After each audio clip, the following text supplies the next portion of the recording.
Everybody asking how we doing, say we good. Don't need no one to tell me how to live just like they would. It ain't their business, but they in it, I don't know why.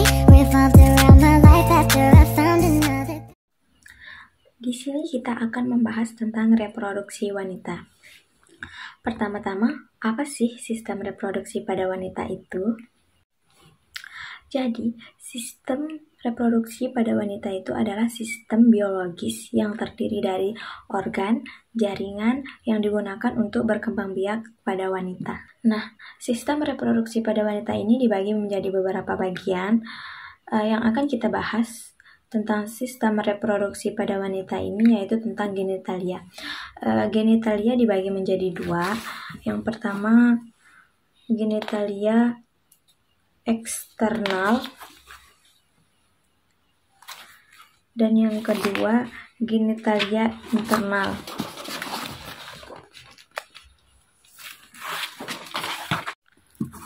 Pertama-tama yang akan kita bahas yaitu genitalia bagian luar atau eksternal. Apa sih genitalia eksternal? Genitalia eksternal adalah alat kelamin yang tampak dari luar. Apa aja sih bagian-bagian dari genitalia eksternal?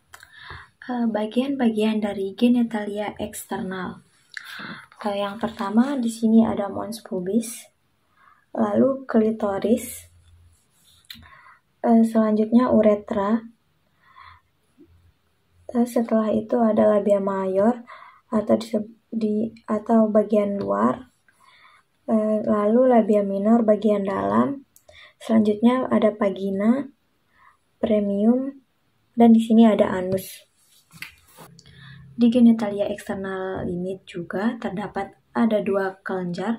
Yang pertama, kelenjar Bartholin dan kelenjar Skin. Di mana sih tempat kelenjar Bartholin? Kelenjar Bartholin berada di sisi vagina, di sisi vagina. Fungsinya melumasi vagina, sedangkan kelenjar Skin berada di samping uretra. Fungsinya sama, menghasilkan selaput lendir. Selanjutnya kita akan membahas tentang genitalia internal. Apa sih genitalia internal? Genitalia internal yaitu alat kelamin yang tidak tampak dari luar atau bagian dalam. Terdiri dari apa saja sih genitalia internal? Bagian-bagian yang terdiri dari genitalia internal yang pertama uterus atau rahim. Di sini tempat tersimpannya sel telur yang sudah dibuahi hingga menjadi janin. Selanjutnya ada ovarium. Di sini tempat terbentuknya sel telur dan hormon seksual pada wanita seperti hormon estrogen dan progesteron. Selanjutnya ada tuba falopi, yaitu jalur sel telur dari ovarium menuju uterus saat terjadinya ovulasi. Lalu ada serviks. Serviks adalah tempat terbentuknya sel selaput lendir. Fungsinya untuk membantu sperma masuk melalui vagina. Selanjutnya kita akan membahas tentang anatomi panggul. Anatomi panggul dibagi menjadi 3 bagian. Yang pertama, os coxae, os sacrum, dan os coccygeus. Os coxae dibagi menjadi 3 bagian. Yang pertama os ilium, os ischium, dan os pubis. Os ilium dibagi menjadi 5 bagian. Yang pertama crista iliaca, lalu spina iliaca anterior superior, spina iliaca anterior posterior, spina iliaca posterior inferior, lalu spina iliaca posterior inferior, dan yang terakhir linea terminalis. Os ischium dibagi menjadi 6 bagian. Yang pertama tuber ischiadica, lalu spina ischiadica, selanjutnya ischiadica incisura mayor, ischiadica incisura minor, lalu ada foramen obturator, dan yang terakhir ada acetabulum. Yang ada bagian dari os pubis yaitu pertama simfisis pubis, tepi atas pubis, tepi bawah pubis.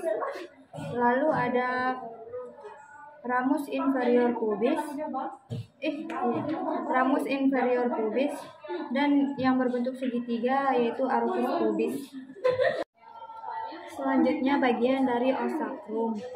Yang pertama ada promontorium, selanjutnya ada foramen sacra iliaca yang berlubang, dan yang terakhir ada articulatio sacra iliaca.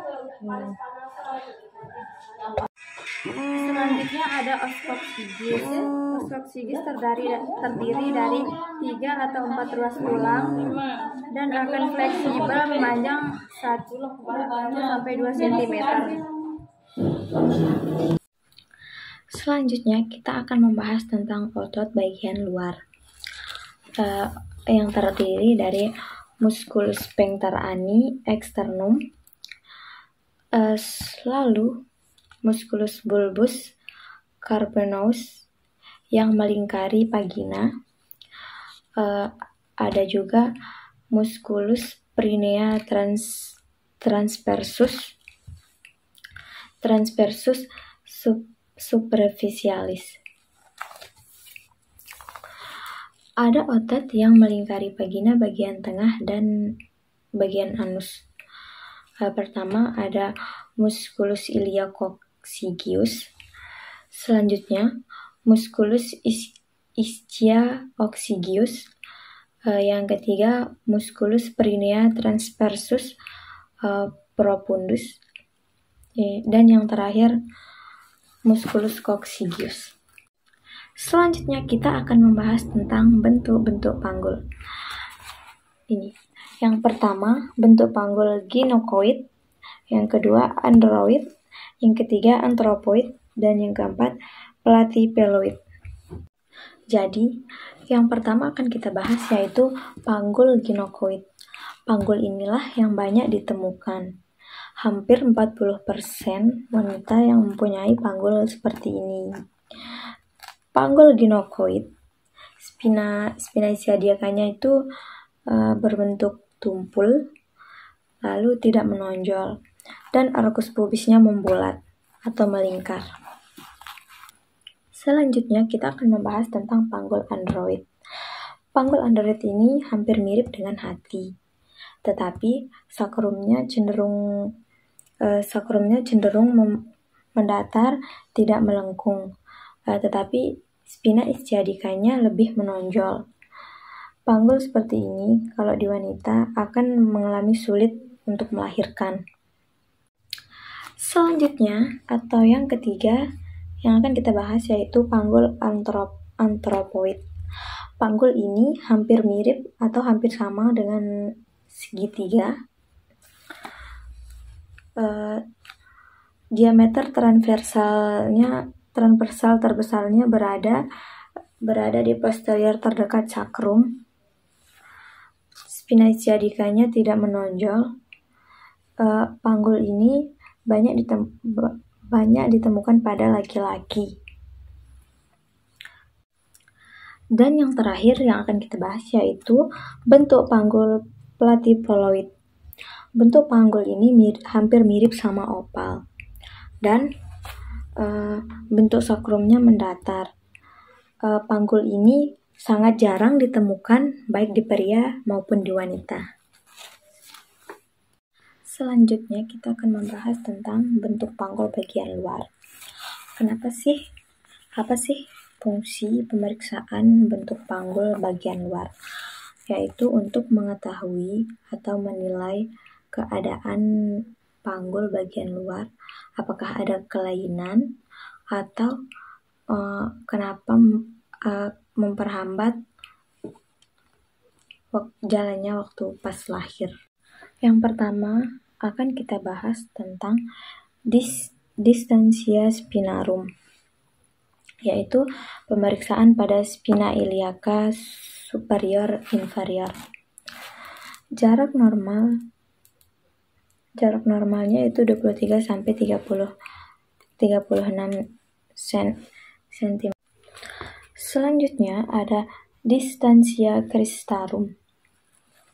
Ini pemeriksaan pada crista iliaca dextra dan sinistra. Jarak normalnya itu 26 sampai 29 cm. Selanjutnya ada conjugata eksternal. Pemeriksaan dari ujung simfisis pubis dan ujung processus spinosus ruas tulang lumen 5. Terus jarak normalnya yaitu 15 sampai 20 cm. Nah, yang terakhir ada pemeriksaan lingkar panggul. Pemeriksaan lingkar panggul terdiri dari atas simfisis pubis ke pertengahan spina anterior superior, terminor sepihak, lalu terminor sepihak, dan melingkari seluruh ini. Terus jarak normalnya yaitu 80 sampai 90 cm. Mungkin hanya itu yang dapat saya sampaikan tentang reproduksi pada wanita ini. Bila ada salah kata, mohon dimaafkan. Itu saja. Sekian. Assalamualaikum warahmatullahi wabarakatuh.